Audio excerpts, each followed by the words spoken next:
3, 2, 1. What's up, y'all? We're here checking it out tonight, as Marcos would like to say, with Larkin's Lair. What's up, man? Hey, how's it? It's going good, man. Look at Larkin over here. Yes. Looking smooth. I don't know. My wife said I should have shaved. No, we don't shave here. We don't shave here. So you're good. Nice. So what's been going on with you guys? Well, excuse me, fucking nothing much, man. Just hanging out, a lot of work going on. And when I was waiting to come home, drink a couple beers, and get on this thing, just talk with Larkin. I thought that was a really good guest. P.A.K was like, oh, this and that. And I was like, well, who's going to be on? He's like, check your notifications. And I was like, man, YouTube doesn't do great notifications, even with, somebody that you're subscribed to or whatever. And so when he said Larkin was going to be on there, I was like, man, that's cool, man. Hella cool. Yeah. Before we get rolling, I do want to say a couple shout outs to people in chat. We got Curtis Schultz, McDJ ACDC, and Casual Toy Collector. That's who we got so far. So, what's up, Casual Toy Collector? I've not heard of you before. Do you have a channel? Such disrespect, man. Well, Larkin, Kaz is a fellow 3D printer, and he's got like huge stuff, He like is, the G.I. Joe stuff he's been making. Oh my goodness, I don't have the patience to print. So with 3D printing, it takes a long time sometimes, right? Especially the larger the print, so it takes a long time. Like the Prime took me about a week to print, so I just can imagine how long he has to wait for those huge G.I. Joe vehicles. But they look awesome. They do, and he's doing one for me, so it's beautiful, and it's for the 6-inch line.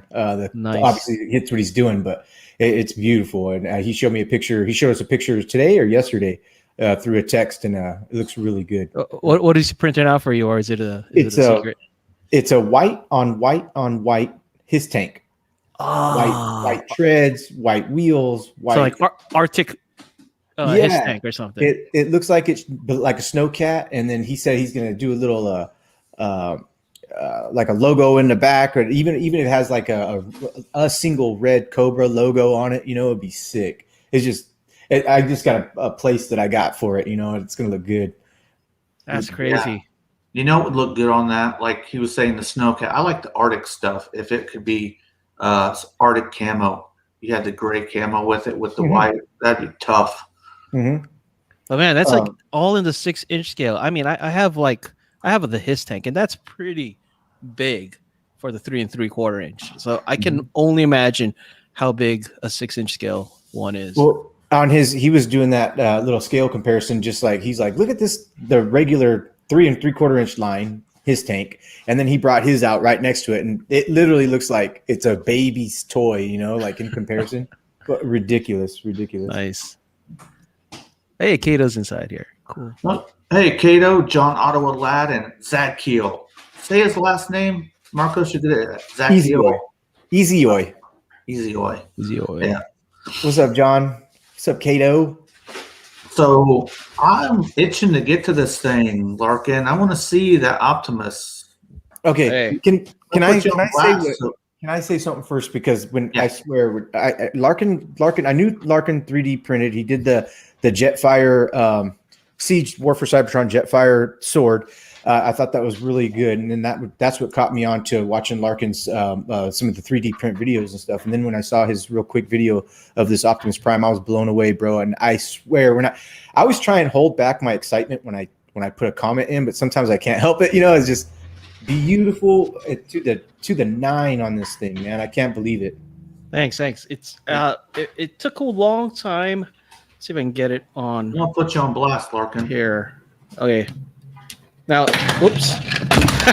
Oh no! Hey, live TV.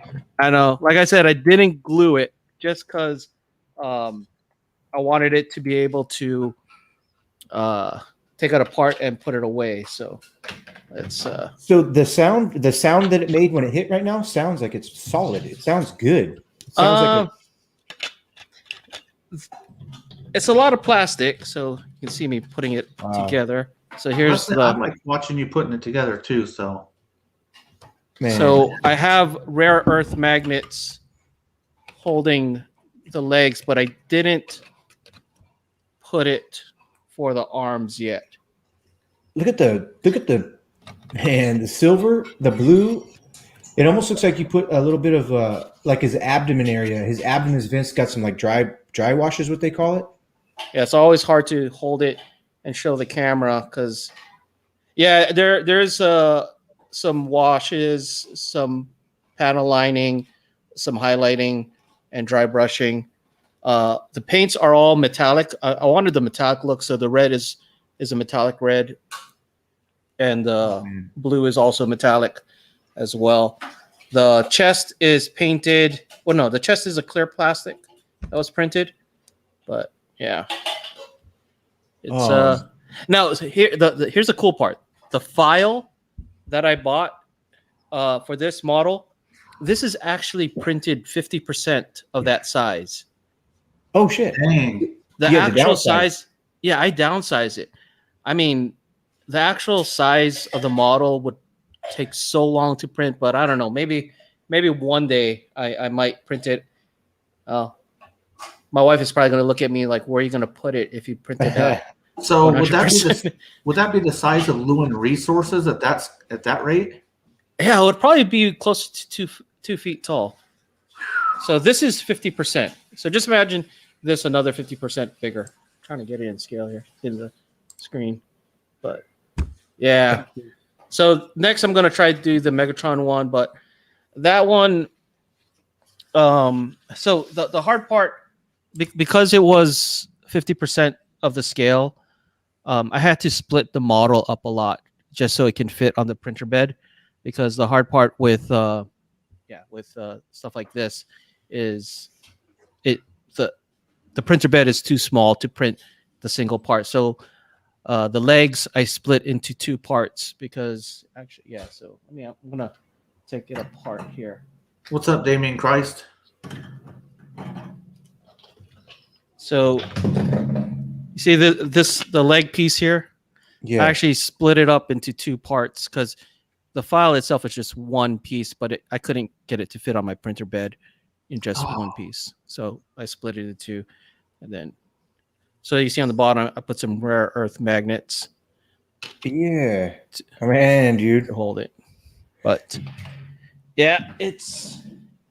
And So, then the chest. See, I can open it up as well. no way. Oh, I'd like to get a real good shot of that chest and the head sculpt. So there's the chest. Yeah.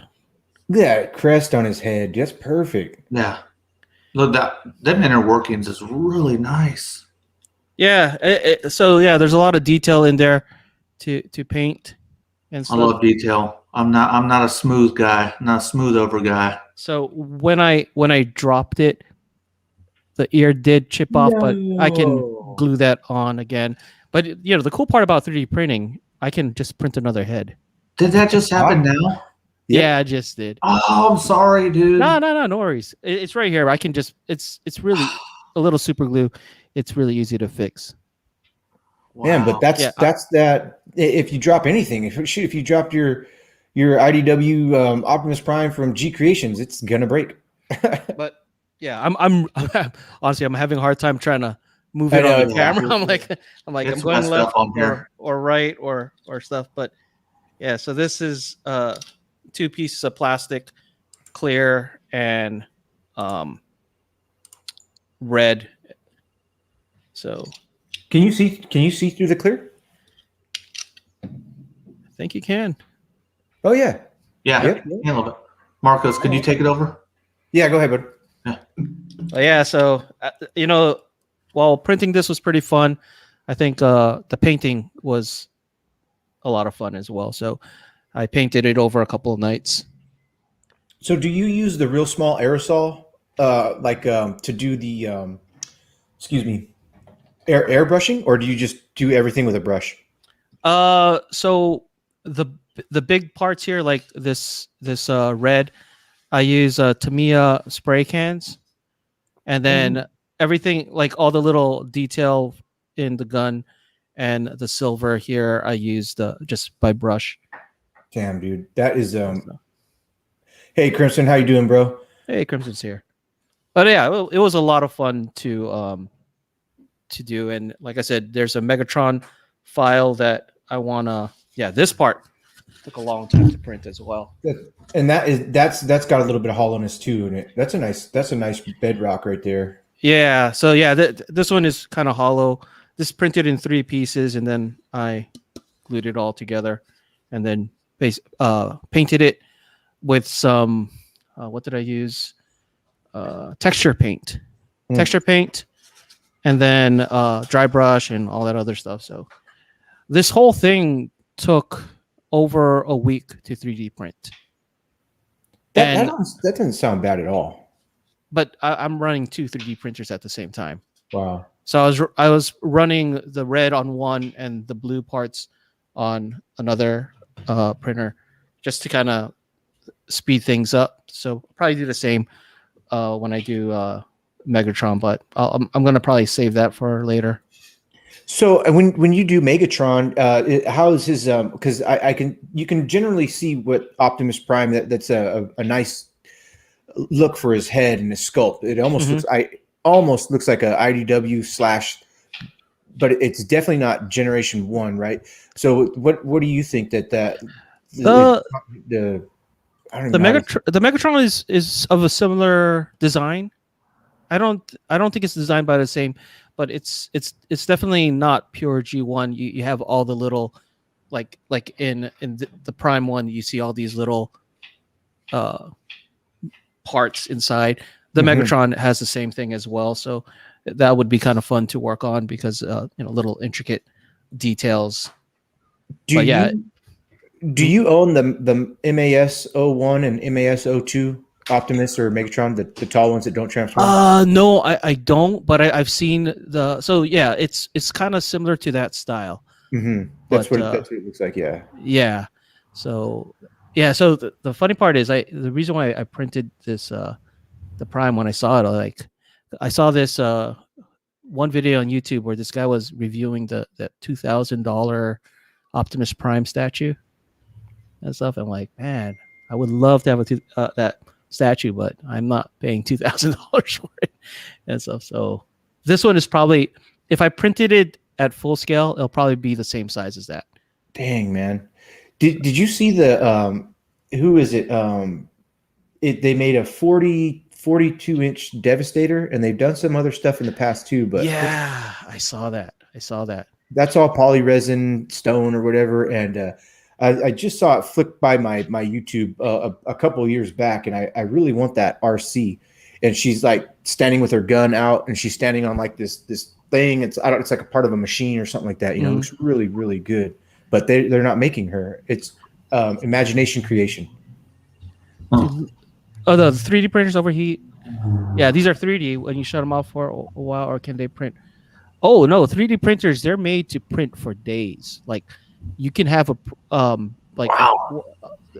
one arm took over a day to print. So they're made to run long. Like some guys print stuff real big that will take a few days to print.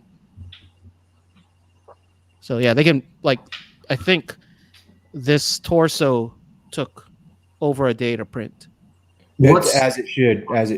What's the longest you've had? Do you have one printer or multiple? Multiple.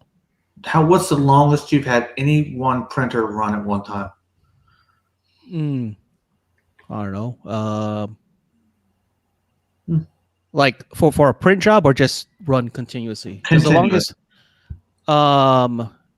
I've run stuff for a couple of weeks with nonstop. Like, wow. So I mean, I wouldn't say not. Well, there's a stopping point when one print is done. I pull it out and then it starts again for the next one. So, what company makes the particular printers that you run? So for the one, so there's 2 types. One is called FDM, the one that extrudes a little plastic and goes up, like that. That one I use Creality. I'm using a CR6 SE, and I used to use the Ender 3, and I know Casual also uses the Ender from Creality. So Creality is probably one of the highest rated one for the price. It's a good entry level printer. Like for bang for your buck, you get a lot, and there's a lot of support out there and a lot of mods as well. What's up, DFS Infinity? Hey, glad you got those stickers and you enjoyed them, bro. Yeah. Now, do you have a warranty on the printers? Something breaks, you already got that covered. How's that? To be honest, I never even looked. I mean, I've not. I mean, there's actually you'll have normal wear and tear and maintenance. So like you have to change the print heads, you got to change the rollers, you got to change the belts. So that's part of it. So it's not gonna, like, if you print a long time, there's going to be a lot of wear and tear on it. But to be honest, well, I would say right now 3D printing is at that stage where it's not. I don't think it's fully consumer friendly, where you just buy it and if you have a problem, you swap it, whatever. There's still a little learning curve. Like, hey, you got to know how to maintain this thing yourself. You got to troubleshoot it yourself, or change parts, or figure out why it's like. A lot of the work is upfront. Once you get your printer tuned, it's easy, but you have to do the upfront work to make sure everything's level, the settings with so like even the PLA, the plastic that you buy, each manufacturer could have a different setting. Like I would get a new PLA and then my default settings are all screwy with it, and then I would have to print so many prints and then finally get it fine-tuned for that piece of that plastic itself only. So it's I guess that's where it's at right now. Yeah, I mean, I don't know if you get tired of people asking about 3D printing stuff, but I've been wanting to talk to you about that for a while. No problems. I think in the future it'll just, I think in the future it'll get a lot easier as more. I mean, just like anything of technology, right? There's only people will tinker around, and then there's the guys who like to tinker that will probably give a lot of feedback to the companies to make it a little more consumer friendly, to the point where that you go Best Buy and you buy a printer, right? And it's that easy to set up. So when you set all this up, did you have a specific company, only a specific company that you had to order these through? I just got mine from Amazon. Amazon, wow, okay. Yeah, I mean, for you guys could probably, because you're on the main line, you guys could probably get them direct, but the free shipping on Amazon to Hawaii is a big deal, right? Because otherwise, the shipping would be higher than the cost of the printer. Yep, absolutely. So, what's up, Pop the Trunk Toys? And hey, Tatimus Prime, hey, Tatimus is here. Hey, very cool. Glad you're here. Yeah, like there were some deals Creality had for printers that were really cheap, but then when you factored in the shipping, it was like, it's not a deal anymore. Right. But they had free shipping if you're on the continental U.S.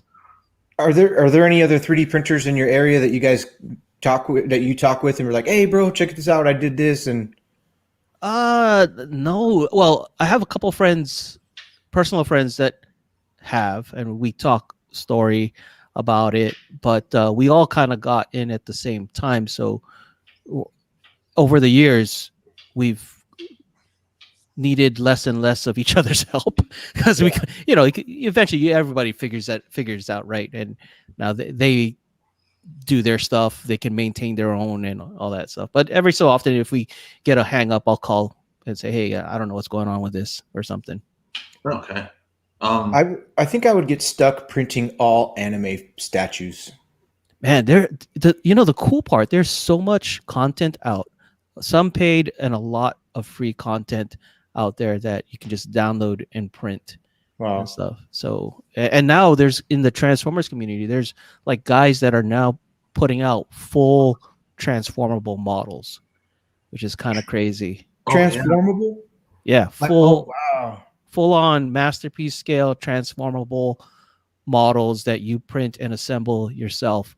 I mean, right now it's not as hey Schofield, cool, same island as I'm at Schofield Barracks. I know nothing about that area, so hit me with whatever. Very cool, very cool.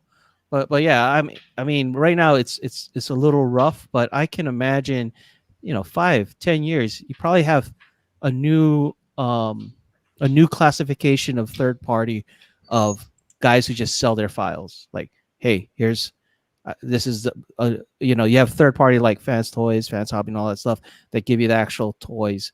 But then I'm sure there's going to be guys that just sells you the download and print files and I stuff. don't, man, see that. Okay, so do you think in like say 5 years or a year or 10 years that you're like, okay, so I did enough 3D printing, but I want to actually make files now. Is there money in creating?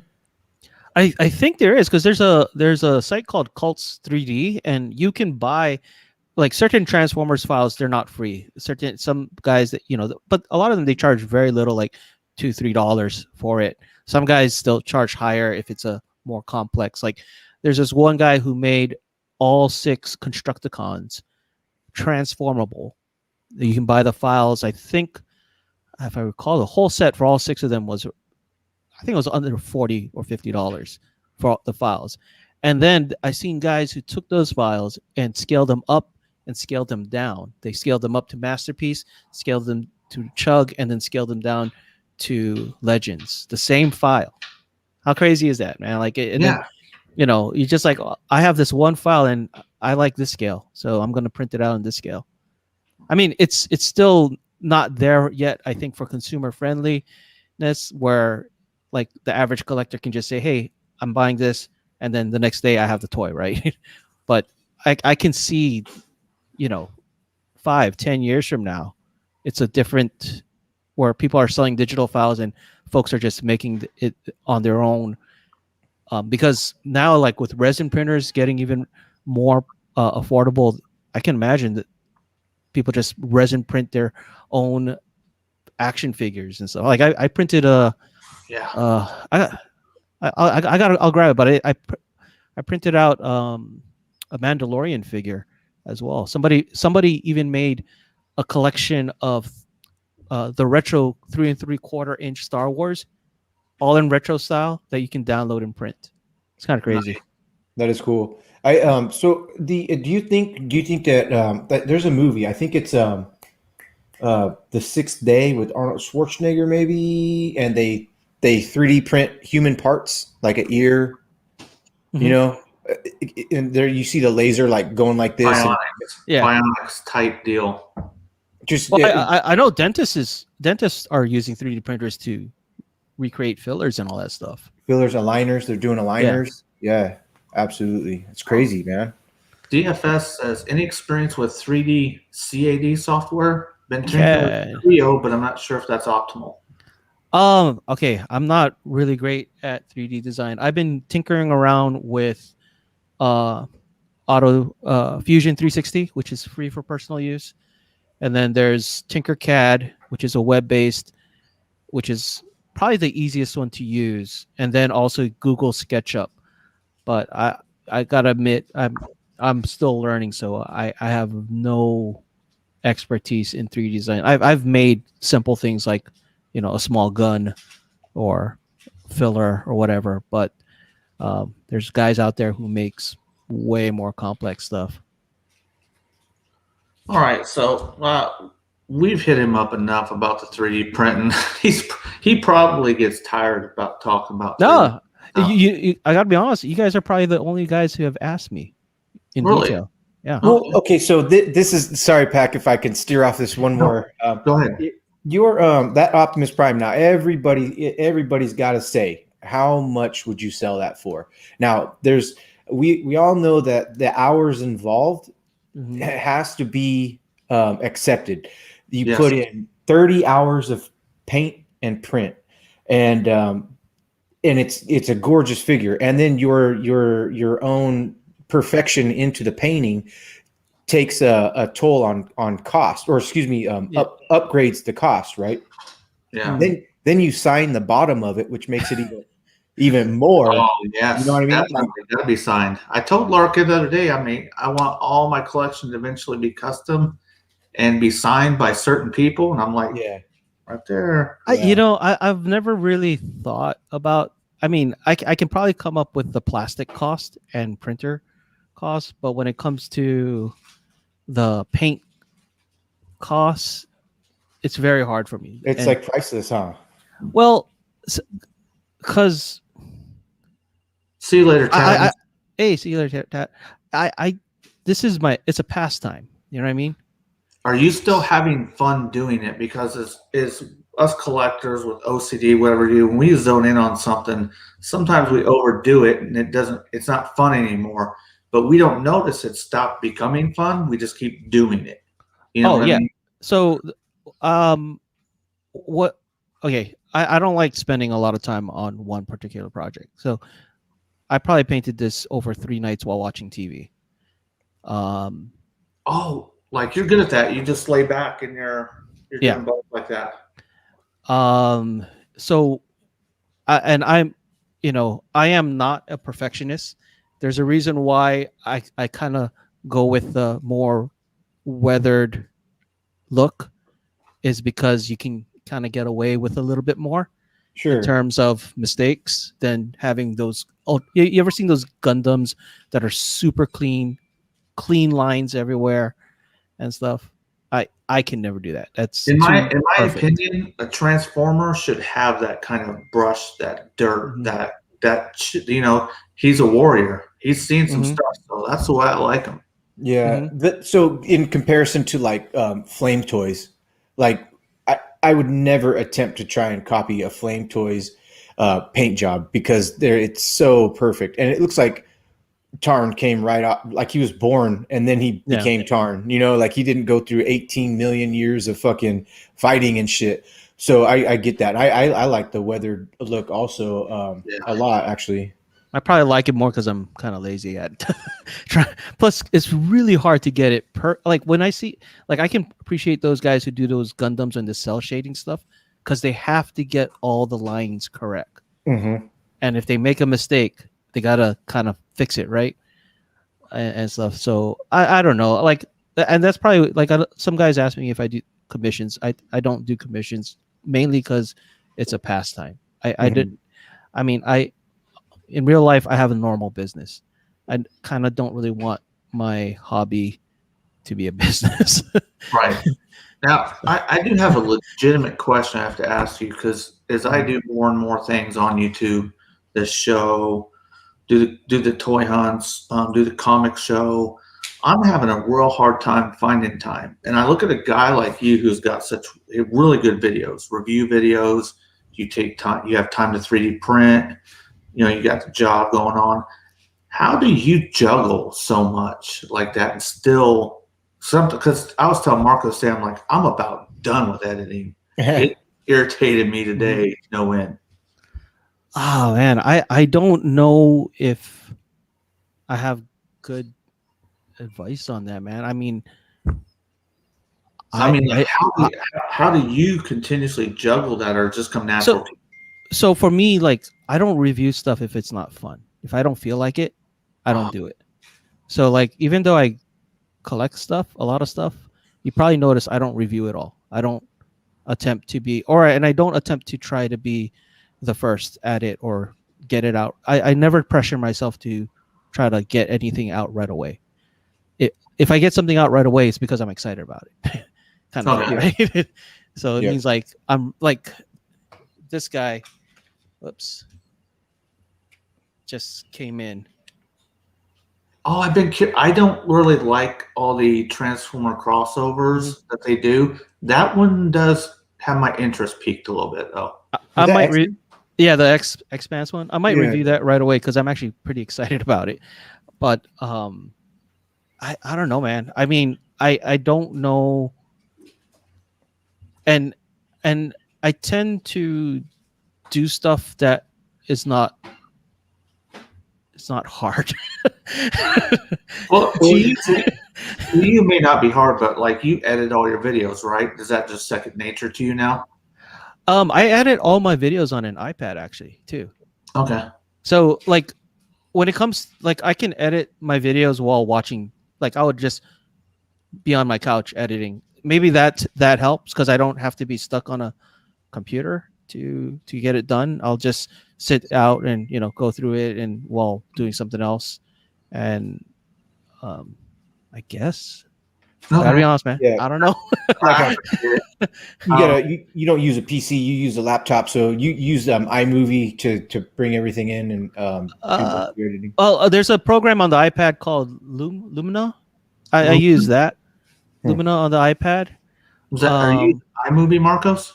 iMovie, yeah, because I got the MacBook. Yeah. So Lumina. Yeah. So it has a little bit more features than the built-in iMovie. And yeah, so that's what I use to edit. I shoot it on my phone and then I just airdrop it to my iPad Yeah, and stuff. So yeah, I mean, I don't have. I mean, honestly, I don't really have a big elaborate setup or anything, especially right now. Early this year, my office got flooded, so I just have this one light box and then just shoot it quickly on my phone and then drop it into via airdrop on my iPad to edit. Yeah. But I don't know. I think when so like yeah, everybody we have limited time, right? So if it's something I enjoy, then I make the time to do it, right? So if I really like the figure or whatever, I'll just I guess what I'm trying to say, I try not to stress myself out on something that I want to be fun. And if Okay. I'm not having fun, then like and sometimes I start a review thinking I'm gonna have fun, and then halfway through it's like this is not fun. I'm not doing it. So no, absolutely. you have the ability just to shed it. Like, oh, we just lost Larkin. Oh no. His battery died. Yeah, maybe. But man, I don't have that ability, dude. When I start something, I'm like, I gotta finish it because that video that I was telling you about, Marcos, I had so much time in it. There was like 5 times I'm like, if it don't do it this time, I'm scrapping the fucker. All right. Yeah. But every time I find myself trying to get it done. There he is. I don't know what I did. I think I knocked out my USB. Oh. Kind of killed everything. But no, I wanted to ask you because I'm just starting out with some stuff and words of wisdom from somebody like you who has done it and does it well is good words for me. Can kind of, that's what I need to do. If it's not fun, fucking scrap it. So, I don't know, and I think it probably would show on video if you're not having fun, right? Yeah. I think, I don't know. That's just me. I think you gotta, if you're not having fun, why put it out or stuff? Yeah, that's exactly like the kind of the mindset that I had when I first started it. And there's like, yeah, like Larkin, you've got a bunch of fucking toys, and P.A.K, you got a bunch of toys, but you don't have to review every one of them because not all of them are worth your time invested and to share with other people. Like some of the stuff is, but I mean, geez, it's too time consuming, and you got other stuff to do, your family and all that kind of stuff too. Like, is this toy really worth telling everybody else about when I got like shit going on and having fun and doing that kind of stuff? There's so many things that I do want to review, but I'm like, man, I've come away from reviewing a lot, and I'm not even that good. I wouldn't even call myself a reviewer. I'm M3 reviews, but I'm like I like going on. I like talking to people, and I like saying, "Hey, look what I got! It's pretty cool. Yeah, you might want to get it if you're looking for it. And it's got these little good aspects about it, but all the articulation and the transformation and to going through like Mgo's badass. He's like number one. Excuse me, Kato's my number one reviewer, but Mgo, man, Mgo, and I always tell Kato he's my new Mgo because it's just different to watch, somebody else's outtakes and stuff like that. But Mgo's got to be him. Bobby Skullface is the one that pulled me in to just like, hey, have fun with your Transformers and show everybody what you got. I mean, not like they personally called me or anything like that, but I get it. you just don't want to waste your time on every single thing. And well, at MGO they probably do it full time. I mean, if that's your livelihood, then you got to do it, right? Yeah, that's his gig. Yeah. Crimson earlier was having some questions about, and I did want to talk about this tonight, the new commander class Rodimus Prime. Now, I saw some renders. At first, sometimes first images are deceiving, but just the alt mode of the front, he's going to have a trailer probably. That alt mode looked a lot like Powder Primes. I'm like, I really hope that they're not trying to do a massive retool on that toy. I don't know.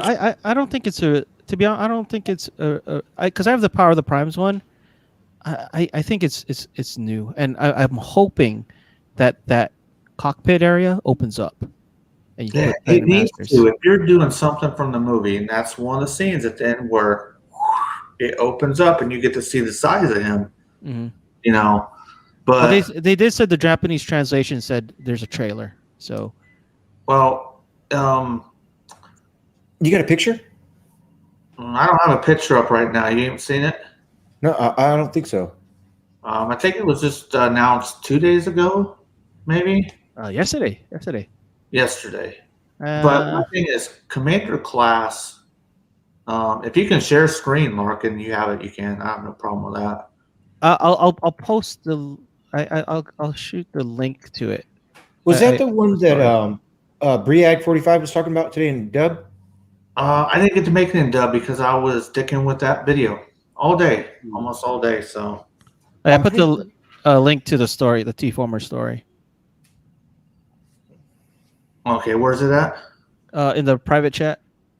Oh, okay. All right. Man, I still miss that private chat sometimes. Okay. Now, my thing is Commander class is larger type Transformers. So Rodimus Prime isn't a larger type like a Skylynx or a Jetfire. So in my opinion, they must be going to put a bunch of accessories with it. Trailer. And there's going to have to be more for that price point and that size point. It's a Nemesis hot rod, right? That's what we're talking about. A Nemesis hot rod, Rodimus Prime. No, the Kingdom. You know how Siege had Commander Jetfire? Yeah. The $80 one? Yeah. And then they did the Skylynx one. The third one, Commander class, will be Rodimus Prime. Yeah. So he's and the price point in Japan is a lot higher than the US in yen. So I think some folks were kind of scared with the price point, but that's the same price point that they paid for Skylynx and Jetfire in yen. Okay, so yeah, because somebody said that translated to about $120 for us, but that was the way the other ones were too, right? Yeah, in Japan they pay like $35 for deluxes. So, do you have an opinion on what we might end up getting with that thing? I looked at it. It looks pretty big. I think everything we're looking for is going to be in the trailer. I think they're probably gonna how Skylynx, the bottom became a base as well. I think they're probably going to do something like that to give it more, or add, because it's all part of that play system where they have the MicroMaster to the bases attaching. Yeah, that's what I'm speculating. If they make it where it opens up, can be that little battle platform from Rodimus, and then also transform to some kind of MicroMaster base with some other stuff, then I think that'd be kind of cool. So hot rod's like say I'm looking at 86 hot rod, slightly bigger than him, but a huge ass trailer to make him commander size, because I can't see them making a Jetfire's commander size, and he's 12 inches tall. They wouldn't make a hot rod that big, right? For the I don't know. I see. Here's the thing that I'm thinking, because Galvatron is supposed to be a leader class. I'm thinking they're going to make hot rod match as a leader class, like the size of Double Dealer, just so he can go eye to eye with Galvatron. Okay, cool. Which makes sense. Then he's not going to be any more bigger than that, but his trailer is going to be fucking big like that. Probably. When it comes to War for Cybertron, I gotta remind myself that the line. So the Studio Series is supposed to be 86, right? But they do say War for Cybertron is inspired by G1. So I kind of got to remind myself it's not G1. Like, I mean, because like even with Scorponok, if they were to make it G1, they wouldn't have made him the double headmaster, right? Okay, yeah. So, but it would look silly though, right? If he wasn't the double headmaster. Like the MP9 version, I love how the trailer does open up. It's very simple. It's not over-engineered, and you can use that. So I would imagine that you're probably right that they're going to incorporate that as some kind of station so you can incorporate all those MicroMasters. I don't know. I mean, the picture, like from the picture, it's too early for me to pass. There's not enough for me to pass judgment yet. You know what I mean? It's too hard. I mean, so far, I think it looks the part, but it's not there yet. I don't. But of course, we know there's stuff is still missing. So, I want to talk about something that I used to do, and I know that Larkin does. I used to be a completionist up until 2016, when everything went up in the fire. But after that, I couldn't replace all that stuff. So there's no way I could be a completionist no more. So that was the way I kind of separated from doing that.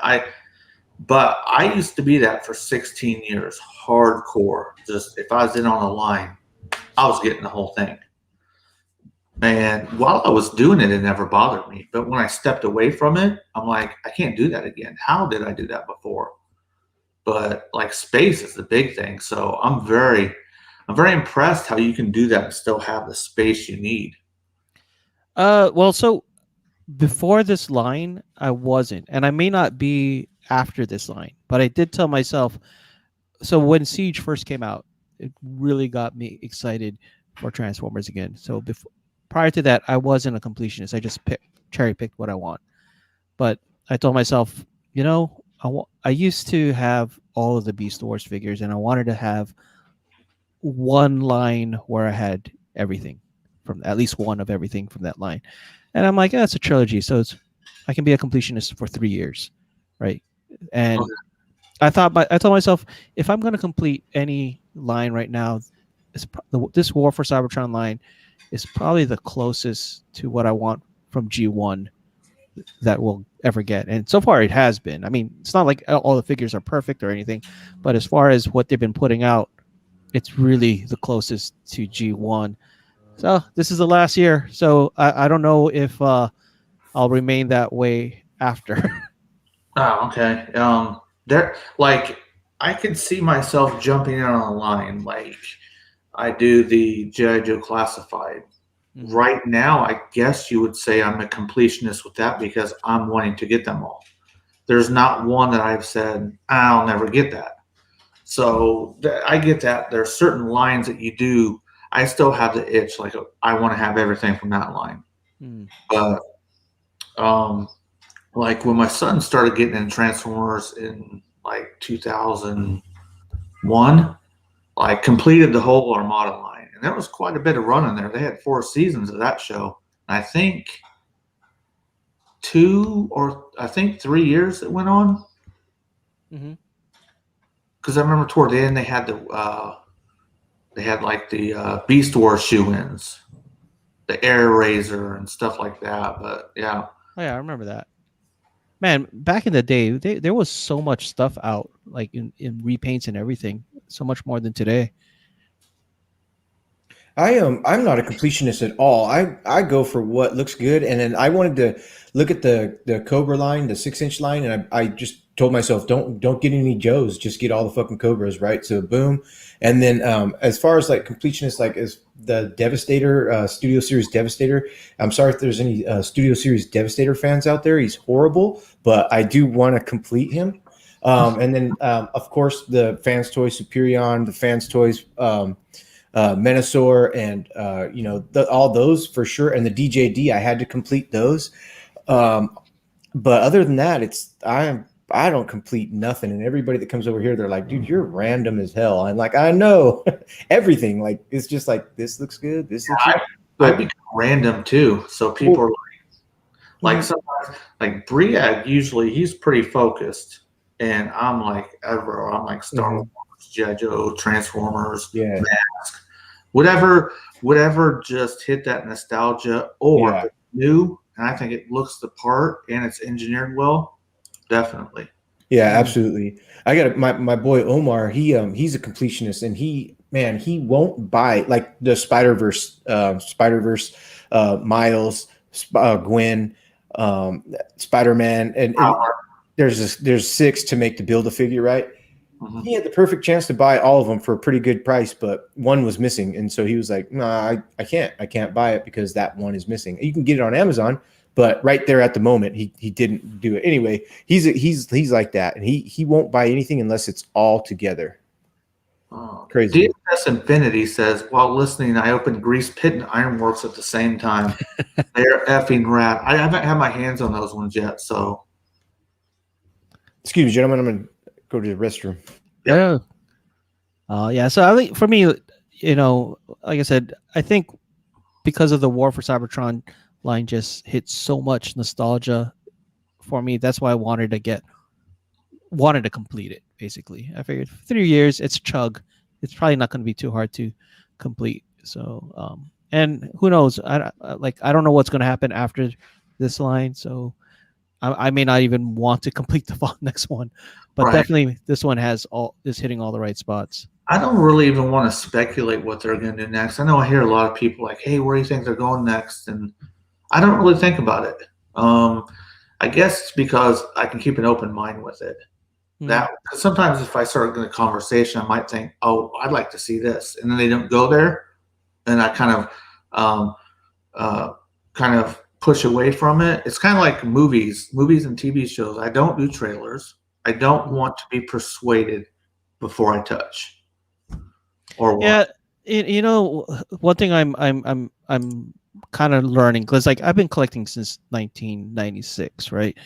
And a lot of it is on my own, but then as over the years you get these message boards, you get these groups, and one thing I noticed a few years back is getting involved. I mean, there's pros and cons to getting involved in the fan community, right? But I've noticed getting the negative parts of the fan community was affecting how I collect, right? And then one day I'm like, you know what, I collected whatever I wanted. I didn't let anything influence what I collect until I started getting. So I think one thing cool now is like seeing with the YouTube, just hang with real people like this. It actually makes you a little bit more grounded in your collecting, in terms of like you don't let all that fandom noise kind of push you around into thinking, okay, I shouldn't collect Bayverse because this is this, everybody's talking this or whatever, like, or I shouldn't do this, or I should collect this, or I should only do fans hobby because that's the, what I mean? At some point there was that whole thing in my mind, but it's funny, like, just buy what you like. I found myself, once I started getting into videos, I kind of was moving away. I was like, man, I haven't talked to several people in the community, but exactly what you said, it helps keep you grounded. And because I used to be kind of like, okay, to be honest with you, kind of bitter. Somebody got something I really wanted, I couldn't find or come forward. I'd be like, oh, why can't I have it? But I've kind of changed. I've gotten older. Mm-hmm. Like, for example, Marcos got the Baroness early on, and I really wanted it. Mm-hmm. I just started being happy for the people who got those things that they really loved, instead of me worrying about getting it myself. And it actually eased me a little bit. Instead of being so tense about trying to get everything, I just started being happy for people and what they were getting.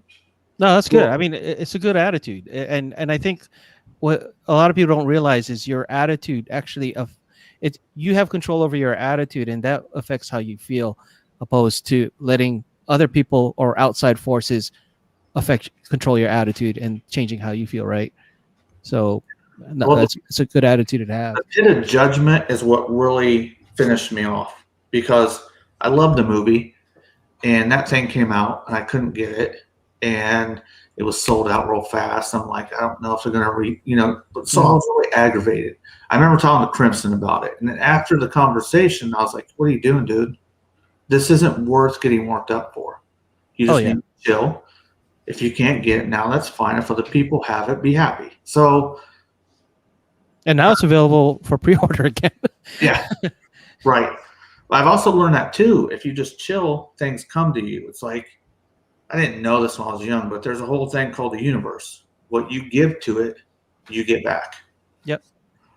Well, I was I'm still a little pissed and jealous that Larkin has that 3D printed Optimus Prime. I want to go to Amazon and get me a fucking 3D printer and print one myself. Out there, it's a fun hobby. It's a fun hobby. But yeah, at the end of the day, these are just toys, right? So. Oh, yeah. No, I know we talk about that over here. Like it's just a toy. It is just a toy, but I always think like every toy that I have is like a tattoo, the tattoo that you wanted, and it's like every one of them has a special.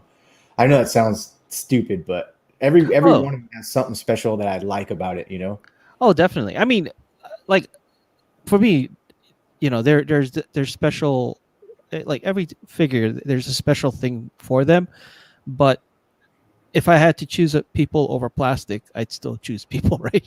and which is sad because I forget who, some guy posted a review where he was saying some guy was like threatening to fight somebody over a G.I. Joe like like that, right? I'm like, really? I mean, if you're gonna go to jail, do you really want to be in jail when the guy asks you, "What are you in for?" Yeah, I assaulted a guy because he wouldn't give me my G.I. Joe Cobra Viper. Hey, well, my good friend across the street. Well, he used to live there, but anyway, he broke my Solar Chigokin Blue Lion tail. Oh, and I was inside. I was like melted inside, but he's my boy, so I was like, "Oh, it's okay, man. Don't worry about it. Just don't touch the rest of them." But I would have went to jail that night, bro. I would have killed him. He broke my fucking Solar Chigokin Blue Lion tail, man. I tell you that got me. Can I get that on the fan price, bro? They got a release coming. Can I get that? Broke that. Yeah. Oh man! But they're redoing that line. I'm really tempted just to get another one because it's going to be a standard cost. $350. Going for $350. What was it when it first came out? What was it? Two? Oh man! So hey, kudos to them. They could have really jacked the price up on the second reissue because how much do you get, Marcos? Like $600 now? $650. Well, $650 to $850 depending on who wants to pay that, but he'll go back down to $350. That company could have easily jacked it up $100, $150. You know what I mean? Mm-hmm. But they just got that right there where they came in, basically. So, Crimson's a mean dinosaur sometimes. But like you were saying, some of them things have a special place. If none of this stuff has a special place, then what the hell are we doing it for? So I definitely hear you, Marcos. Oh, definitely. Yeah. Did anybody get anything that they want to show? I showed this. So just I saw that it does transform, into a Cyclops, right? Yeah, some kind of X-Men robot. I'm not sure. I've not transformed it yet. Yeah, it's Cyclops. It looks like his chest. It looks like his attire. How's that? Yeah, this is actually based on the Bayverse Jetfire mold. Yeah, I was gonna. Yes. Heavily looks like retooled a lot. P.A.K, I've been waiting for this. Man, she came on pre-order for about a year ago, I believe, and I love these Bison figures, and I want to do a video review of Bison TB League versus Hot Toys. And the only thing that I can say that Hot Toys has over the TB League is licensing. They can license Marvel and DC and all that kind of stuff, and they can put out stuff that Hasbro puts out. But this was right here was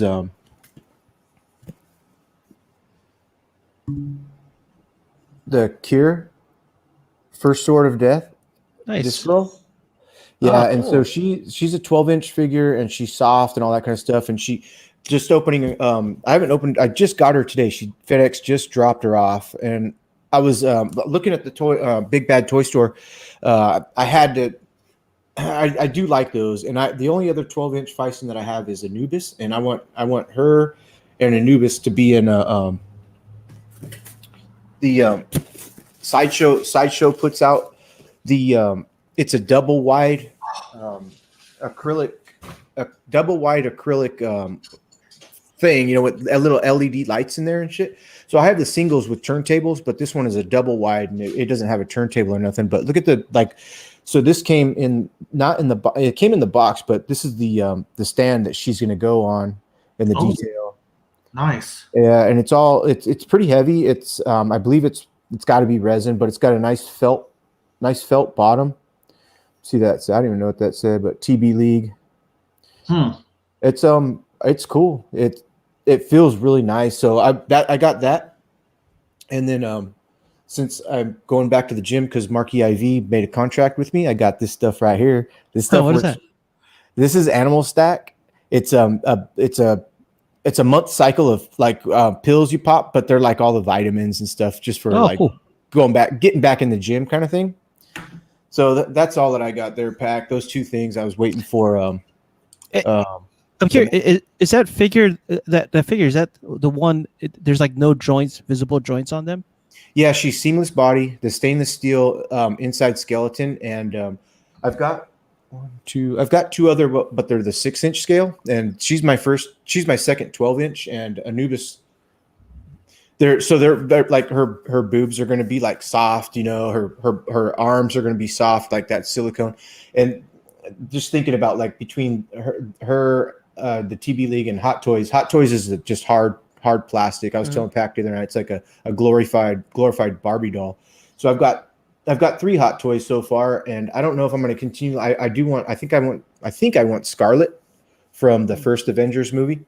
Yeah, that's pretty amazing. I mean, no seams or whatever. I mean, no seams. Yeah, but okay. So I saw somebody was selling a TB League on eBay, and they showed that the silicone had ripped over time from probably going like this. So same thing with a Barbie doll. If you go like this with a Barbie doll, I mean, I did play with my share of Barbie dolls when I was younger. I don't anymore. Pops did too, but yeah. And then you go like this enough times, that silicone takes a beating and it splits, right? I wonder if you have to like.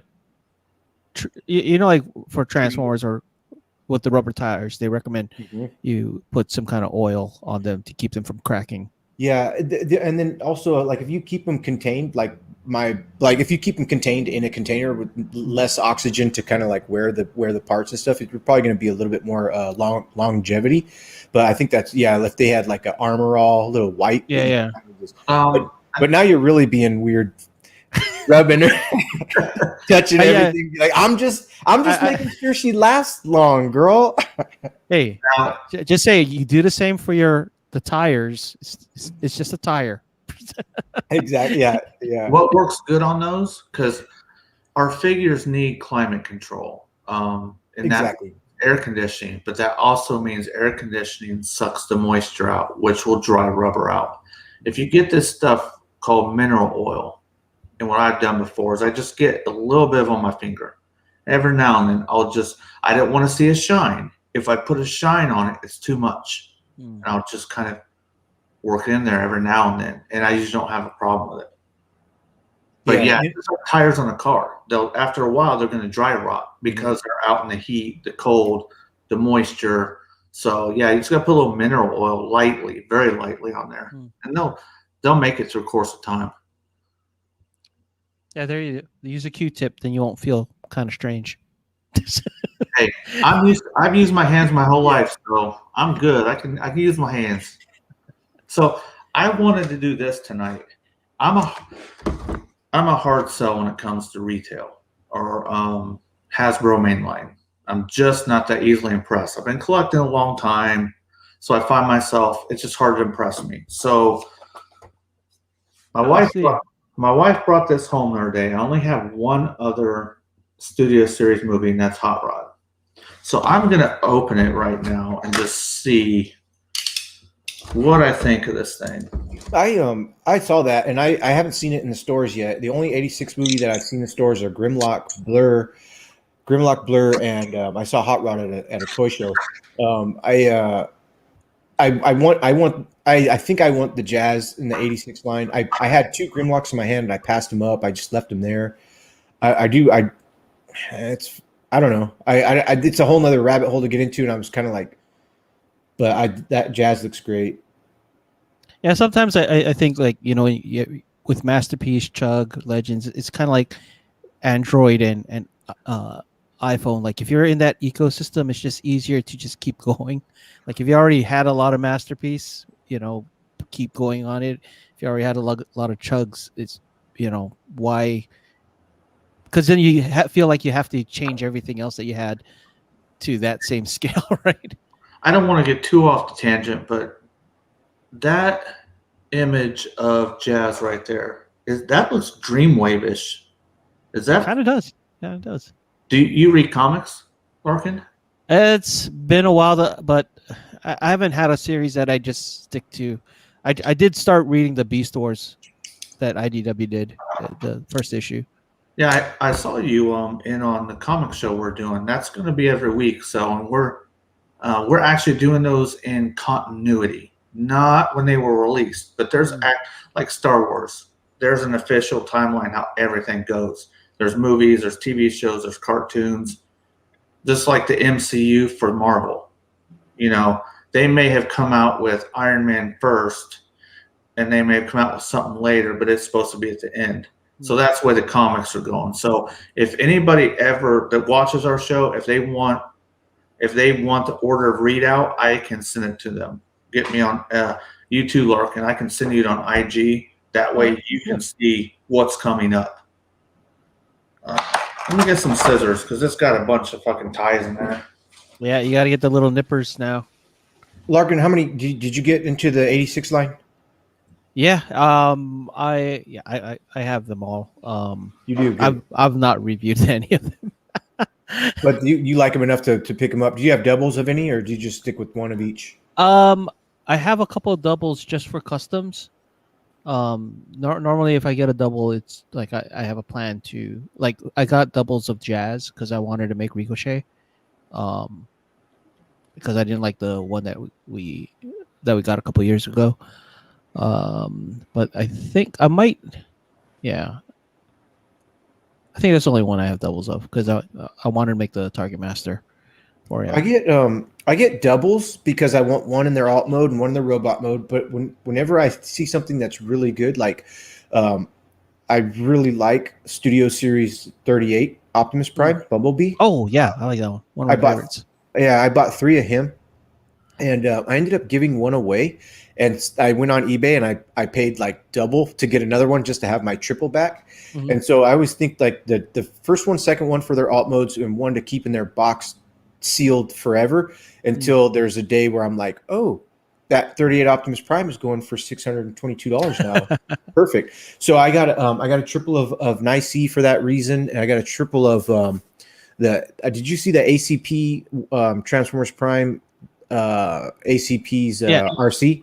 Yeah. So I got that came out already? Or? Yeah, she came out, and she'll be here on Saturday according to whatever. But I only got 3, one to keep in the box, and then one in the alt mode, and then one. That's awesome. She's great. Are they MP scale or are they? They are ACP scale. So I say ACP is first edition. It's first edition RC. Wow. Because it's RID smaller deluxe, and they came out with the first edition one says larger. She's actually too large to scale with the other ones, but it's a real good mold. Mm-hmm. Got it. So they're coming in. They're coming in Saturday. APC, nice. Yeah. I'm sorry, Crimson corrected me. APC Toys RC, yeah. Do I need to get my money up Saturday? They're cheap, man. And she was 30. They're sold out now already. I went to TF Direct and they were 49 bucks a piece. How's shipping now again? After Chinese New Year, was it pretty quick? Yeah. Okay. So this RC, she's already here in the States in 7 days. I didn't do any special shipping at all, but I've also got shit from TF Direct, and it's taken a full month. You know, my Nicey, I think, took about 2 months to get.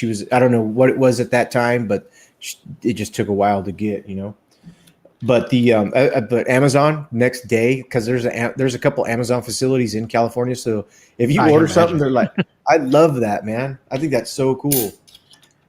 Oh, I did get multiples of Scourge. I think I got you did 3 of them. Well, that you need the sweeps. I'm thinking about getting that one.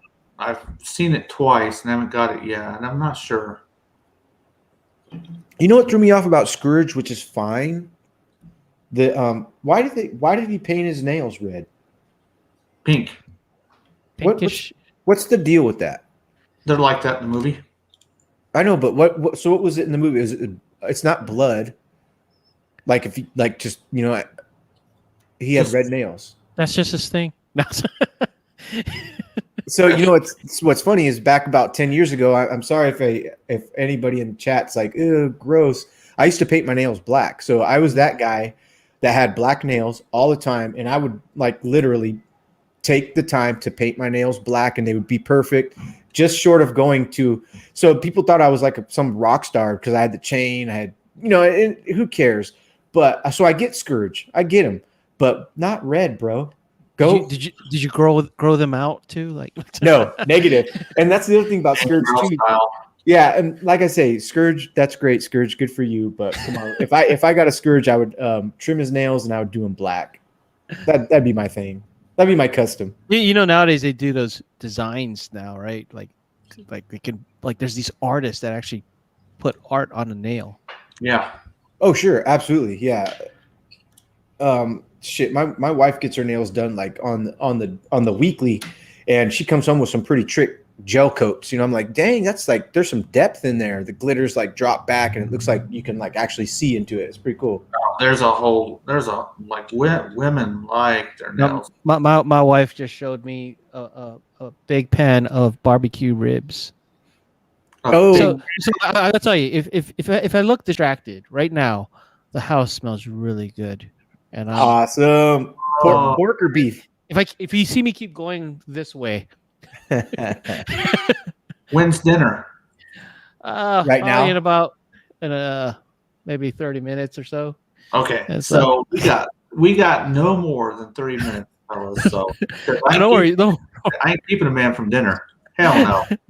I know. I was just thinking I'm hella hungry too. I got off of work, came home, had couple beers and moving some stuff around, and I was like, dude, you gotta eat. My wife knows I'm doing this stream, so I think she's like taunting me with the meat, right?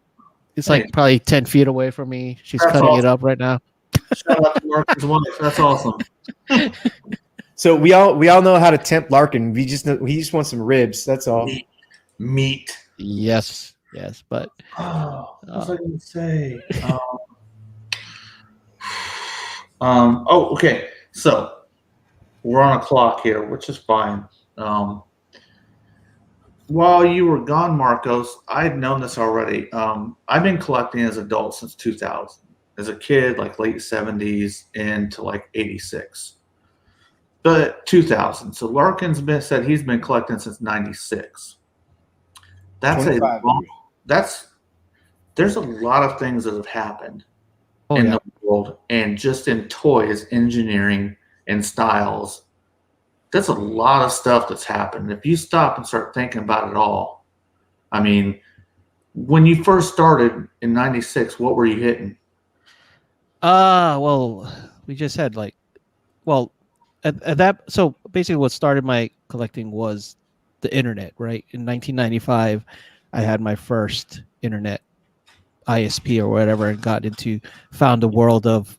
eBay was around then, wasn't it? Or was that like no? So we used to do a lot of buys on what do they call? Not message. They're news groups. Remember those news groups? alt.toys.transformers. Before there was message boards, Facebook, whatever, or chat rooms, there's these things called news groups. You had email, web, and news groups. It's called Usenet, or I forget. Okay. But anyway, we used to. I bought the first thing I bought from a collector was a G1 Ultra Magnus, and after that, I was kind of hooked because then I just remember seeing all this information from about Transformers, like stuff I didn't know because like as a kid, I didn't even watch all the cartoon series, and then all of a sudden on the internet is summaries of every single episode. Like everybody in the community brought together what they knew, and then they even had guys that you could buy VHS copies of all the series because everyone pulled their resources together. Like I had this episode recorded, and then everybody, all of a sudden, you have all 98 episodes. So, what the internet was meant to be.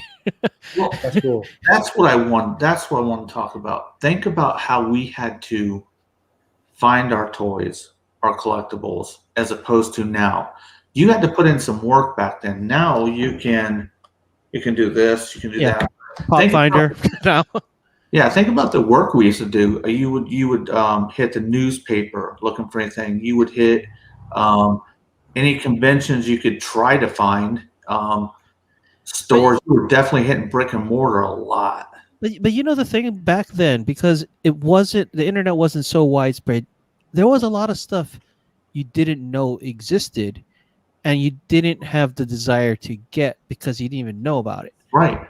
So, like when I was a kid, I got my Masters of the Universe from my dad, or I live in a small town on Main Street. It was a drugstore called Webb's.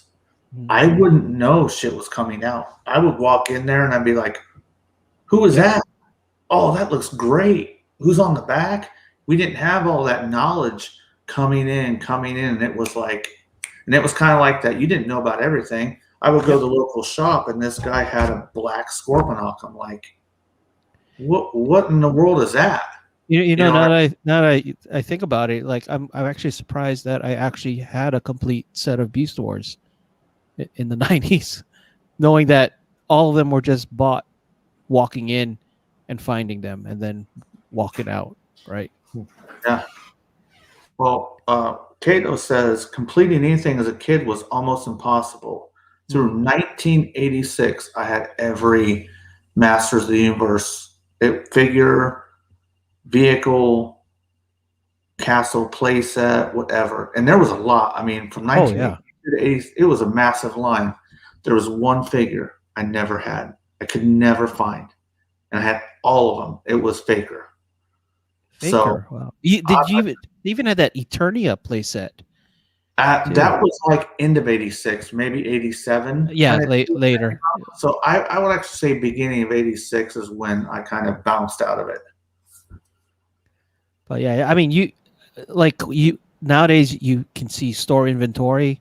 You can see when they're going to get something. You have pre-orders. Back then, there's no pre-orders. You went in the store, and if it was there, it was there. If not, it wasn't. And you were okay with it, though. You didn't know any better. Yeah. I miss it. To be honest with you, I miss it. I do. Yeah. I mean, it made it juicier. When you got something, it just made it that much more fucking awesome. You know, what was the saying? It's something's only worth as much as the time you put into it. Yeah. You know?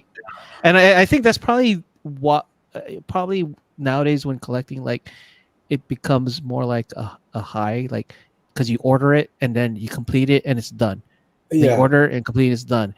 Opposed to, like, I remember going, like, a figure, just go back and forth and wanting it, but not be able to get it for like a month or two because you only were able to get it until you found it, right?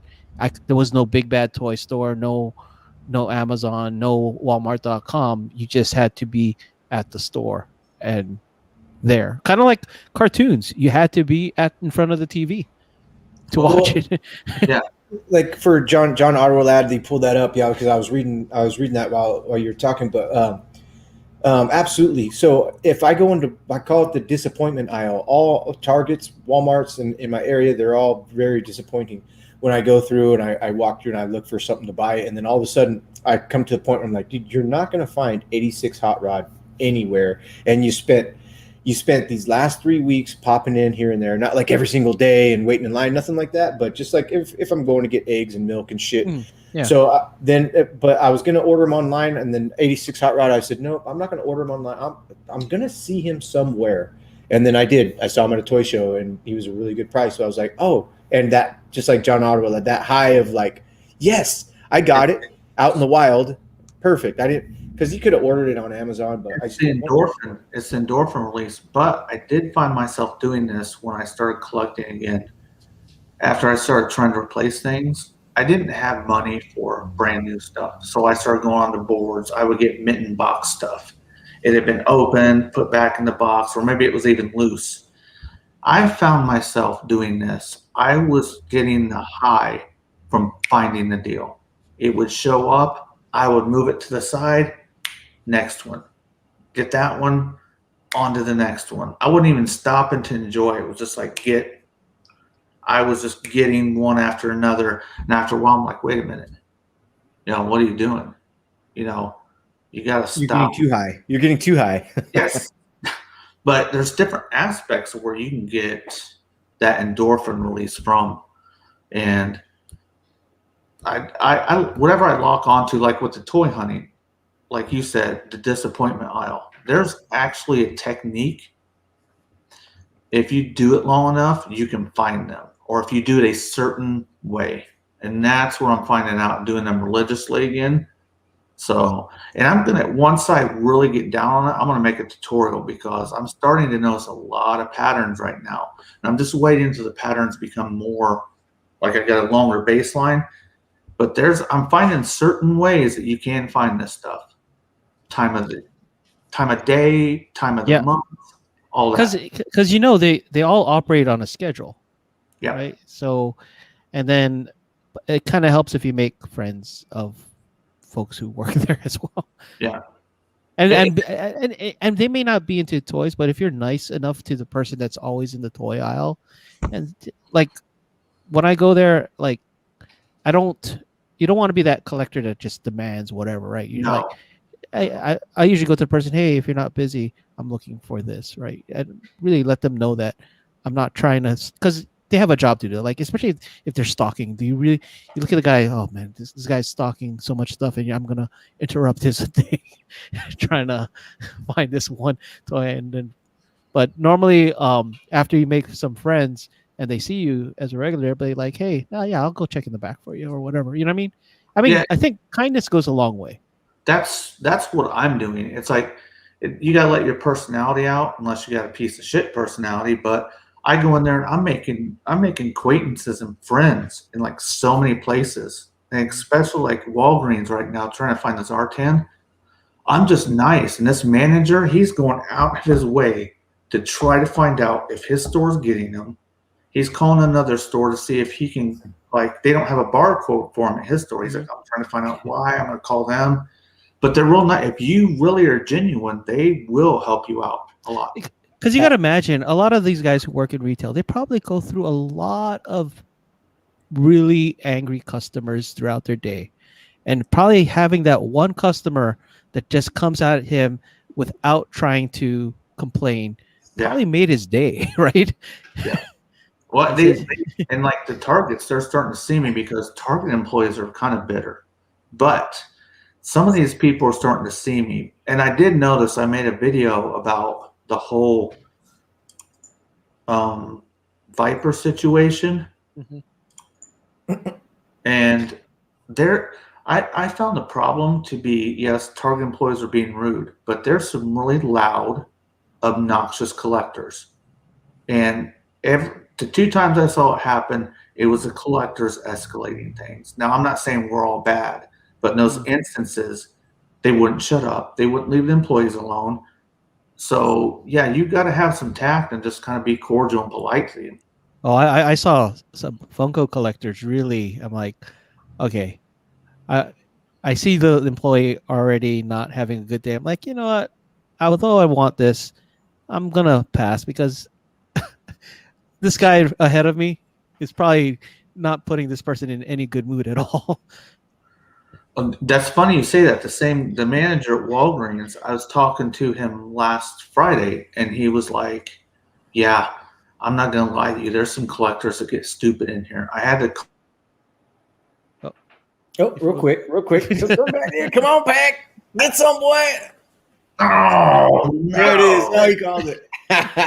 Anyway, the Walgreens manager I was talking to, he was telling me that there was a collector of Funko Pops in there. He's like, he had to call the cops on him. The guy was just unbelievable. And this guy was really nice, man. I'm like, so I know that this dude really went out of his way to fuck with everybody there.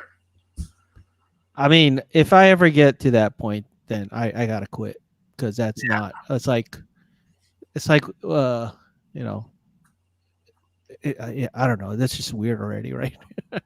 What's up, Big Stan? But that's another thing I was talking about, not being bitter. Like, I'm happy that there's a lot of people finding stuff I can't find. Good, that's awesome. And there's just a lot of people out there bitter over a lot of stuff, and so I think so. I mean, but complaining tends to be more louder than, there's the guys who don't have an issue tend to not say they're like, what I mean, not everybody will say, "Hey, I got this." It's the ones who don't have. In the shop we used to call it the loudest wheel gets the most grease. Yeah. So I try not to let that, like, sometimes it can affect your day, but then of course it's like at the end of the day, like, I try not to let external things affect how I feel about something. It's just controlling yourself, right? Yeah.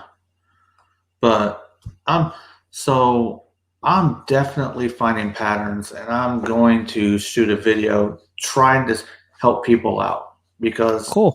I'm noticing them, and it is possible to find. For me, I've always been an early person. I mean, before the pandemic stuff, when Walmart was open 24/7, right after the gym, I would go and hunt, and I would always find stuff as long as you're early enough. But you don't want to be that, like, oh man, like I remember the one time I found something, but then you see there were Hot Wheels collectors, right? Oh, some of them can be pretty savage. Like they would wipe the whole peg out, and like when something comes out, I'm like, okay, now you know what I mean. For me, it's like I'll just get what I don't have. I'm not gonna try and grab everything out and resell it, right? Yeah, from what I'm seeing out there on being on the regular, there's no joke with Hot Wheels collectors and Funko. It's stupid. But I do want to ask you something before we have to go here soon. What's your holy grail, whether you have it or not? Oof. Maybe you don't have them. Maybe you have multiple of them. Well, the one I'm expecting is going to come at the end of the month of this month, which is Unicron. The HasLab? Yeah. And then the second one that I'm really expecting is, the Diaclone reboot, the Battle Convoy. Are you talking about the Takara line? Yeah. Okay. That one I should be shipping toward the end of the month as well. Those ones I'm really looking forward. That's the most sought after right now. I don't know. It's. I mean, I know it's expecting. So, does it count as a grail? Yeah. If it's that to you, it doesn't matter. You get what I'm saying? Some people may say, "Why is that a grail?" It's me. It's the way I feel. Like, 2 grails I have off the top of my head will be a Beast Wars Neo Gigastorm. Oh, Gigastorm. Yes. Oh, hey man, do you have the Titans Returns Triptychon? I sold him last summer just so I could fund a Zeta Bruticus. So I don't have that one anymore. So Funbee made a 3D file of the horn. Gigastorm is the Triptychon repaint, right? Yep. Yeah. So I printed one to make a second. I wanted to customize a Titans Return Triptychon into Gigastorm. Okay. It's one of the figures I had that melted. I had him in the box and everything, and Nice. he was my Grail back then, so he's still my Grail. And like Grails are not always older; they are a lot of times. And the other Grail I got will be the Studio Cell Unicron. I'm a big '86 movie guy, and you don't impress me very easily on. He's got to be done right for me to say that's my movie representation. He looks good, The really studio good. stuff looks so good. I just haven't been able to And, reel them in yet. And they got that upgrade kit to make the rings even bigger. Yeah, I heard about that. I think Marcos and somebody else was talking about that the other day. Which one? The rings. I think you and Briag were talking about. Yeah. About better rings or some shit. They're bigger, beefier. Yeah. They look pretty good. Well, we got about 5 more minutes before we bust up out of here. And man, I want to get me some ribs. What? I'm in no rush. Okay, but that's fine. I can smell the ribs over here, Larkin. They smell hella good. Hey, I think my wife is making a. What are you making now, sweetie? Oh, there's some kind of dessert and stuff. Talk to me. What dessert we talking about here? I don't know. I'm just looking at it from afar right now. There's a mixer involved. So. Oh man, danger. Oh man, but no, I appreciate hanging out, man. It's been a while, and it's always fun. So I'm just a little bummed Sardo couldn't make it. Yeah, I'm always bummed when that dude can't make it because these 2 guys I do the show with, I really love doing it with. They're some of the best guys I know. So shout out Sardo. Sardo. Yes. Yeah. No. Before we go, let's talk favorite desserts then, or just strange ones. Like I like dirt pudding. You know what dirt pudding is? No, what is that? Okay, that's cream cheese, French vanilla pudding, and then you mix it all up with some sugar, and then you get a box of Oreos. You put the Oreos in the blender, and then across the top of the pudding and the cream cheese, you put that Oreo, and then you put gummy worms on the top of it. Oh, I've seen that. Yeah. It was so good. So good. I took it over to Briag's house one day. Dude, Briag goes nuts on some sweets, dude. I like some, but ain't nothing on him. He got a good portion of that, bro. There's a, well, my wife makes this. It's like a chocolate cake with score, with, I don't know. It's just like layers and layers and layers and pudding and all that stuff and stacked cheesecake. We got. I don't know what it's called, but it's really good. My favorite dessert, and I know it's going to sound like really off the beaten path here, but as soon as you said let's talk about favorite desserts, the first thing that came into my mind was my wife. She tastes so fucking good, dude. I love it. Love. Danger. I'm thinking, what else? No, that's it. That's my favorite dessert. There you go. Hey, well, our significant other should be our favoriteest thing in the whole world. Hey, what's up, Snoke Spinal Tap? Yeah. Along that lines. Hey, Snoke. I'm actually looking forward this weekend for a lot of food. It's actually Saturday is actually my birthday. Hey, happy birthday! Yes, sir. So I got to be honest, man. I actually thought so. I thought we were going to do this next week, Thursday, and then I saw the invite. I'm like, oh, it's this Thursday. I even messaged Kate. Kate was like, hey, I'm going to be on today, and then that's when I put it on my community post as well. And I'm like, yeah, I can make it work. I can make it work because I just wanted to make it work. I just wanted to make it's just hanging out. It's a lot of fun, right? Yeah, it is. Like you said earlier, you nailed on the head. It can kind of level you out,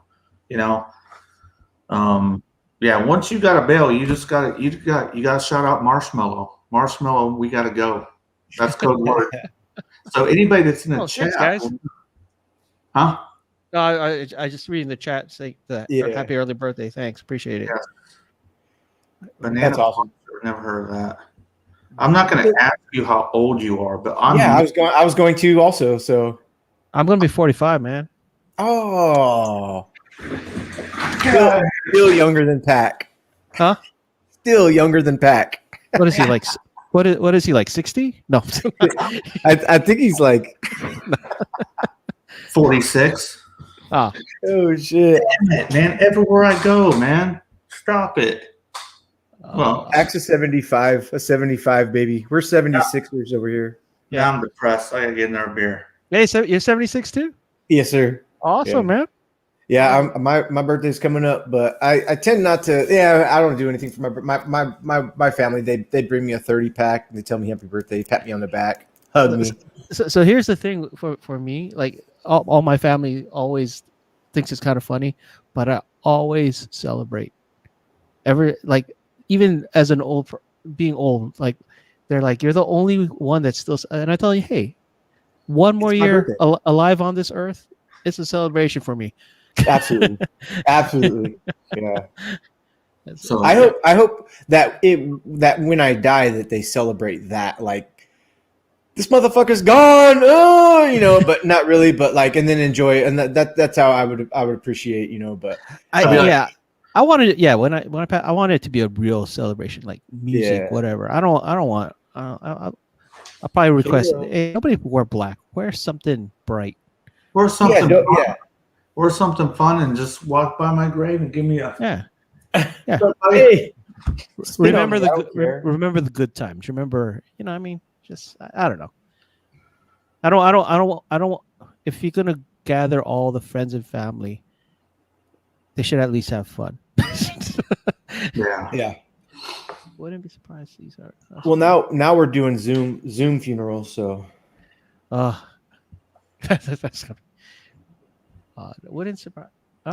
Crossover using the Siege Seeker mold to make an X-wing. I don't know. I still got a bad taste from the prior like the prior crossovers. I guess I like the new ones where they make the robot mode look like a robot and not like a character. Like just try to. Yeah. So my opinion, the Star Wars crossover figures are horrible. They're bad. Like I didn't like Darth Vader was bad. The Death Star, and I didn't like those too much, but I get it. I mean, I think it could work if they made them like they didn't make them transform into a stormtrooper or a Obi-Wan or whatever. They just made them a robot, a cool looking robot. Right. Don't try and really merge them like into the human. Yeah, I get it. And puts reviews in stop motion. Like if they made a crossover with A-Team, I wouldn't want the van to transform into B.A. Baracus. I just wanted to transform into a robot. Yeah, absolutely. Hey, did you see the Masters of Eternia? Or no, yeah, the WW. WWE? It's Masters of the WWE. Yeah. So there was a Mr. T figure in that line. I had to pick it up. Huh? I found one. I found it. I picked it up. Congratulations, dude! I want that one. It's cool. Yeah. I think it's when I first saw, I'm like, it's Mr. T. I gotta pick it up. Good, man. It looks good. Is it articulated like this, or is it just a rubber figure? Like kind of. No, it's like the new Masters of the Universe origin figures. Big Stan sent you some new Masters figures. It's just like that. Yeah, but it's Mr. T, and he looks just like him. And yeah, when I saw it, I had to pick it up. I will say that stuff does not get distributed in my area at all. It is so bad. Well, it was cool. It was cool that you're talking about that, but Gigapower? No, wait, not Gigapower. What's oh my gosh, I'm looking right at it. Back to the Future Gigawatt. Gigawatt doesn't transform into Michael J. Fox. He transforms into a cool robot. So that's cool. Yeah. If you say Gigawatt? Yeah, 1.21 gigawatts. Gigawatts. And even with the Ghostbusters one, he transformed into actual robot. No, which is nice. No, I'm true to the movie. My boy says gigawatts. 1.21 gigawatts. No, he says gigawatts. No, he doesn't. Yes, he does. No, I've he seen this doesn't. movie 500,000 times. Gigawatts. Gigawatts. 1.21 gigawatts. That's a bolt of lightning. Okay, does the toy have a G, right? A G. Uh-huh. I'm gonna look. Look right now. Yeah, Right now. I'll bet my Studio Cell Unicron to your metals fucking dragon you got. Guaranteed it's gigawatt. I just ask Crimson. Ask Crimson. I have the box behind me. I know the box has a G. I know the new one is a G, but I thought the movie was pronounced Giga, not Giga. Oh, sorry, Marcos. I'm wrong. Okay, I'm wrong. Good thing we didn't shake on it. Oh, wait. So he's like 1.21 gigawatts. That's a bolt of lightning. 1.21 gigawatts. Yes. Crimson's right. I'm not arguing with Crimson. How am I supposed to shake over the internet? Input's so mean, dude. He's just like, Marcos is wrong. Thanks, Input. I mean, you could have given a little fluff. Hey. Crimson gave me a little fluff, bro. Where's Kato? Kato's just gonna be like, fuck Marcos. He's hella wrong. I'm sorry. Actually, good job, Pat, because I know that you're a way huger fan. Huge. Huge. Yeah, I know. Yeah. Damn. Yeah. I would have bet money on that. I found the clip. Yes. It is gigawatts. Wow. What does what's his name say from fucking I reject your reality and I substitute my own. No. That's Mythbusters. Yes. Yeah. Hey Marcos. I don't know. I'm sucking it now. Damn. Gigawatt. Oh, what's up, David Fontaine? He showed up. Hey, David. Man. Input says he's sorry that you're wrong. Thank you, Input. I appreciate that. Wait, hold on a second. Skur says, "Who deleted my message?" What are you talking about? What message? Maybe it was auto-modded. What did it say, Oh, yeah. Curtis? Curtis, I've never had anybody's comment but deleted. What did you say? Just watch. He definitely says gigawatt, says Kato. All right. Fuck.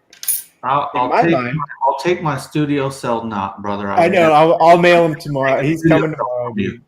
He'll come. You already hook him up with an APC RC. Oh, okay. We're good then. We're good. Yeah. You said you'd sell one to me. You said you got 3 of them. Come on now. Was I drinking? Because I don't. Oh, been drinking. Oh, yeah. I don't recall that either, but you can always rewind this, right?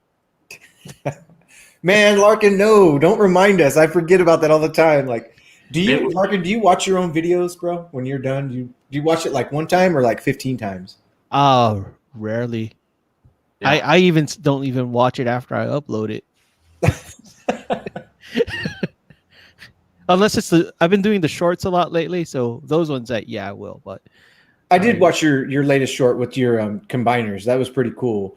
I didn't see a Devastator in there though. What happened to that? Oh, well, that one I have the reissue. Oh, okay. So those are all originals that you had in front. No, these are all KOs. KOs. Okay, well, perfect. Yeah, they look good. Yeah, they look good. I'm actually thinking of getting the KO Devastator though, just because the reissue you don't have the spring-loaded weapons, and the KOs you still do. Oh, okay. Like rockets that come out and shit like that, right? Yeah, the new toy safety regulations and stuff like that. Yeah. Do we remember Megatron having the orange button on the front of his gun when we were kids? I don't remember that. No, he never. He never. That's the new bullshit. I think that law came out in the 90s or something and stuff. So I don't know. It's I mean, to me, it's just pointless, to be honest. Yeah, I mean, you see kids in Japan right now. Takara's issuing a water gun that looks like G1 Megatron. No orange tip, no nothing in Japan, right? So I guess their kids knows not to do stupid things with it. Well, don't point it at a cop, right? Yeah. Duh. Yeah. But there's that one kid that's going to point it at the cop, and it happens. It's going to be your kid, and be like, Johnny, I told you don't to point guns. So, well, if we put the orange tip on it, then they're for sure to know not to shoot you, right? So on the darker side of this, you could just get your AK-47 and paint the fucking tip fluorescent orange and be like, "Yep, this is what I got, everybody. Don't worry, you're fine." Shit. It's not real. It's not real. See, it's orange. Yeah, I do remember it was there in 05 when MP5 came out. Yeah, when it was imported, I remember there was I think a lot of the sellers said, "Hey, we have to open it up and plug it before we can ship it." But before that, the Transformers G1 collection that came in the book style, the block style with the pamphlets inside, that Megatron I had with the Japanese one had the firing missiles, the bullets. That one I had in the early 2000s, and it did not have the cap. So it's like somehow 2005 era. But it's kind of weird because like when the MP5 first came out, I was debating whether to get it from local retailer or HJL, Hobby Link Japan was the place I used to get Japanese Transformers before, and I went with Hobby Link Japan because they weren't gonna.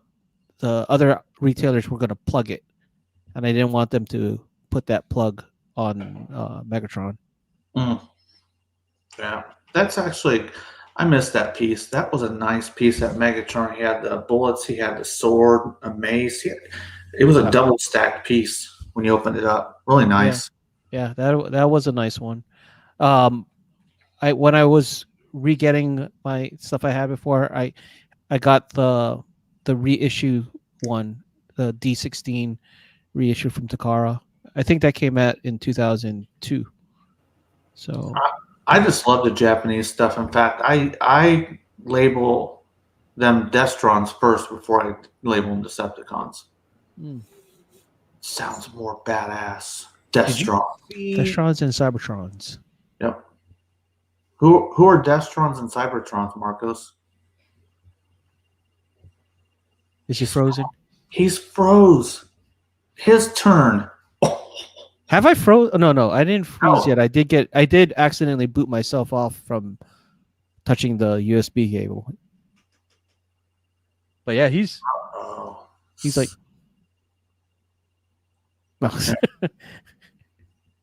Hold on a second.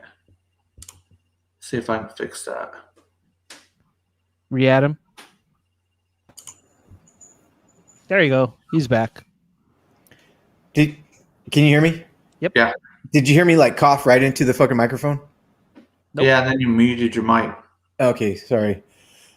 Yeah, I lost track. It just jumped up. My computer just went, and I have 100% battery. I don't know what happened. Weird. Dude, mine just did that too. My screen just went black for like 3 seconds and just boop right back on. What is that StreamYard thing? Wait a minute, this is StreamYard. I don't know if it's linked. I think is this StreamYard and YouTube while you're doing it? Are they both hand in hand? I think StreamYard is kind of like the web software that then pushes it out to YouTube. So YouTube's not involved right now then? Yeah, it's going right into you. It's like live right on YouTube. No, I know that, but are they doing anything with it? Well, like literally right now, I don't get the whole YouTube procedure about if you post a video and you upload it, the automations or whatever or algorithms are going through to make sure you're not doing anything weird. But if you're live on live stream and like if I wanted to jump up and take my pants off or do whatever, it just goes. Yeah, it'll do it, right? And then but then maybe 2 days later you might get a notification that says, "Oh, you had." So it takes a day to process, or 2 days to process. I don't know, but you were talking about Destron. What's up, Bruce Banner? Yeah, what's up, Bruce? Hey, I see him. Larkin is looking at that dinner. He's like, he is. Smell it, man. Hey, so Do you know what Destrons and Cybertrons are? Well, Destron, if what was the Megatron that came out in Japan before he came here? He was brown. He was a brown gun, and Im from Transformers and video games talks about him, and he actually does a video with him. It's a Megatron, but he's brown. He's brown. I thought that was Destron. That's right? Talking about Browning. That's a That's still Diaclone, right? Yeah. When we had just Autobots and Decepticons. In Japan, they're just called Decepticons or Destrons. And Autobots are Cybertrons. And they're from the planet Sabertron, spelled a bit differently, right? SEI or yeah, yep. That's why there's that one site called Sabertron.com. Yeah, it's kind of cool. I mean, I guess, and of course they kept Convoy for Optimus. Yeah, which is I like that name, Convoy. I don't know why. Just like if I get a toy and it doesn't say Optimus, it says Convoy, I'm like, that's awesome. You Optimus name bad. That's why I'm really looking forward to that Diaclone reboot Battle Convoy. Same thing, looks really cool. I would really like a really nice Fire Guts. I don't know what mold, not Fans Hobby. I would like somebody come out with a Fire Guts because that bright orange is where it's at. I love them bright colors. I'm surprised Takara didn't do the repaint in the Chug line from the Power of the Primes. Of Fire Guts. Yeah, well, I know, like in the '90s and the 2000s, if they wanted to have something like that, they would shoehorn it in with eHobby. A lot of that was brought from eHobby. Yeah, eHobby had a lot of Takara exclusives. Yeah, like I remember getting in like 2008, I bought it was a Transformers G1 collection, but it was eHobby exclusive. It was the Diaclone Perceptor where he's all black with the driver. Yeah. It never showed up. Never to this day. So it's not a grail for me, but it's definitely a one. I paid for it, and it says it got delivered. This is back in 08, and I never found it. Hey, but one day it's going to pop up on your front porch. Yes. I would be happy. Do you have Porch Pirates there? My system stops Porch Pirates. All my stuff gets delivered to lockers with that have electronic codes. Cool. We have butt pirates over here. Pat, yeah, that's what they call them. Was it the best 6-shot? Curtis Schultz says the best 6-shot to me is Mastermind Creations 6-shot. I think he looks really good. 6-shot's one of my favorites. Yeah, I think maybe that's why he was asking, but yeah, he's badass. Well, guys, we're at about an hour and 50 minutes, and we're gonna shut this mess down. We'll shut it down, man. Yeah, I'm getting hungry now. Yes, you have successfully made me hungry again. It's affecting my thought now. I know. I'm hungry too. Yeah, I just want to say thank you for M3 being here. I want to say thanks for Larkin for joining the show, dude. I miss talking to you, man. Yeah, I appreciate it. Thanks. Same here. Yeah. It's a lot of fun. Yeah, it's great talking to you, Larkin. So same here. I appreciate you guys. Always, nice to see when you guys online. Try to pop in the stream when I can. Yeah. Well, with that being said, we're gonna make like a baby and head out.